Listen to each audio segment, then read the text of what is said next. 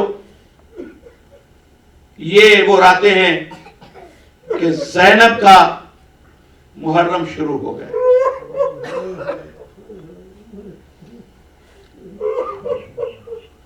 11 کی صبح یہ قافلہ قید ہوا اور 14 محرم کو کوفہ میں داخلہ ہوا۔ مصیبت کا سفر، جلتی ہوئی دھوپ، عابد بیمار کا پیدل سفر،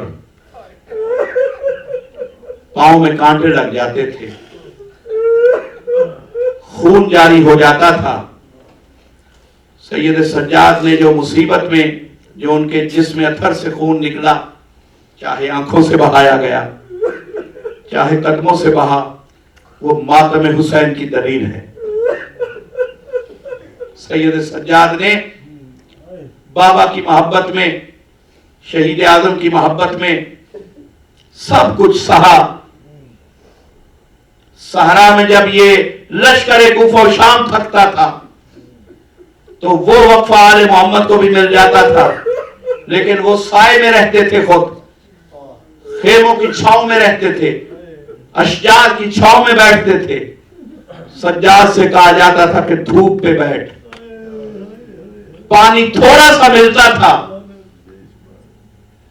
بی بی سکینہ کے بارے میں ایک روایت میں نے پڑھی ہے کہ سکینہ کو جب پینے کے لیے پانی ملتا تھا نا، پھوپھیاں کہتی تھی کہ پانی پی لو۔ شہزادی بچا کے، آنکھیں بچا کے پانی کو لے کے اس مقام پہ آتی تھی جہاں سجاد گرم زنجیریں پہن کے بیٹھا ہے۔ بہن تھی نا سجاد کی، اپنے حصے کا پانی زنجیروں پہ ڈال کے کہتی تھی میرا بھیا میرے جسم پہ چھالے نہ پڑ جائیں، میری پیاس کی خیر ہے، تیرا نازک بدن ان زنجیروں کی حدت سے محفوظ ہو جائے۔ قافلہ پہنچا 14 محرم کو، یہ قیدی پہنچے ہیں کوفہ میں۔ 7 دروازے تھے۔ پہلا دروازہ گزرا، پردہ داروں کے کان میں صدا آئی، السلام علیکم یا اہل البیت النبوہ۔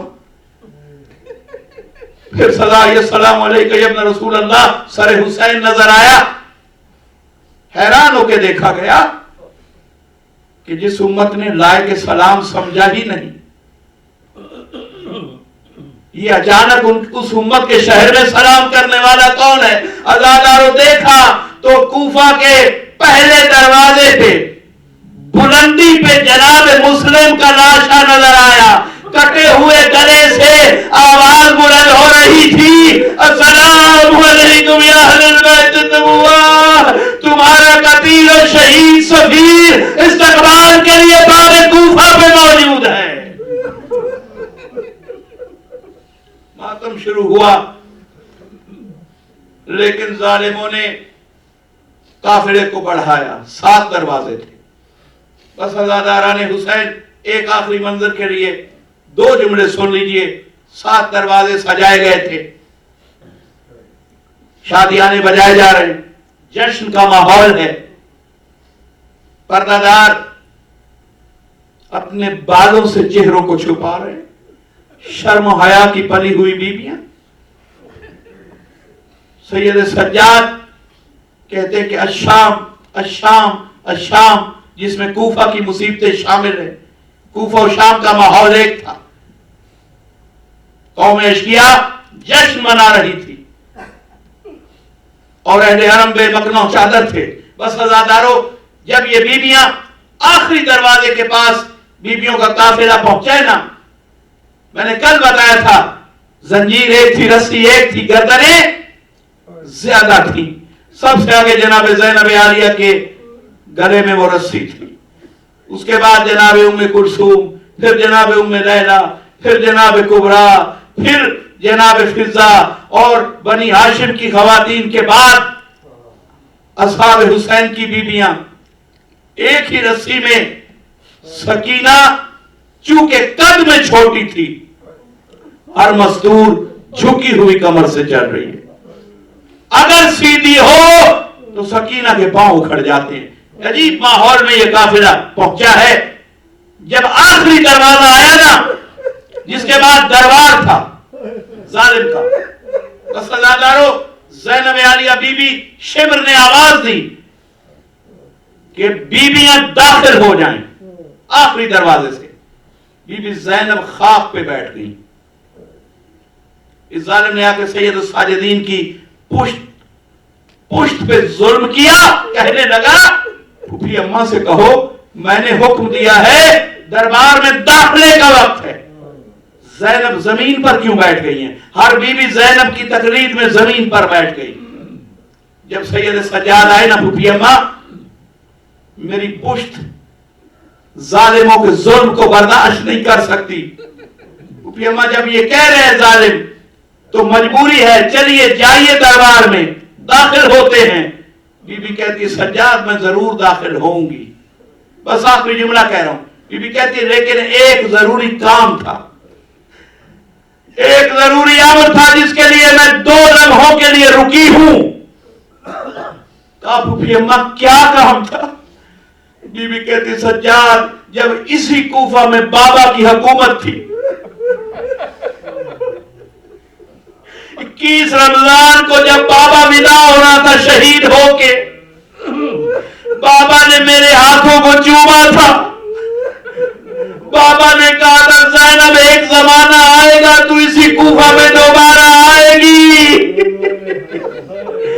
ہو سکے تو اگر دربار میں داخلے کا کوئی موقع ہو تو زینب ذرا مجھے یاد کر لینا۔ زینب نے یہ جملہ کہا، یا علی کہہ کے کھڑی ہو گئی، یا علی کہہ کے زینب کھڑی ہوئی، نجف کا رخ کیا، کہا بابا آپ کا حکم تھا، میں نے انتظار کر لیا، بابا یہ کوفہ آپ کا دارالحکومت تھا، بابا یہ دربار کبھی آپ کا دربار تھا، آ جائیے اس دربار میں بیٹی جا رہی ہے، بابا اپنی بیٹی کو اہل حرم کو خود دربار میں داخل کر دیجیے۔ اللہ رحمت اللہ